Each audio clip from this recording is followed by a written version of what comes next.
சிரிக்கும் போது கண்ணில் மின்னல் தெரித்து ஓடுது அதுவா, தெரித்து ஓடுதே அதுவா, முக்கின் மேலே முக்குத்தி போலே மச்சம் உள்ளது அதுவா அதுவா அதுவா,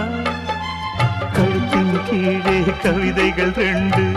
மிச்சம் உள்ளது அதுவா அதுவா அதுவா, அதை அறியாமல் விடமாட்டேன், அதுவரை உன்னை தொடமாட்டேன், எந்த பெண்ணிலும் இல்லாத ஒன்று ஏதோ, அது ஏதோ அடி ஏதோ உன்னிடம் இருக்கிறது.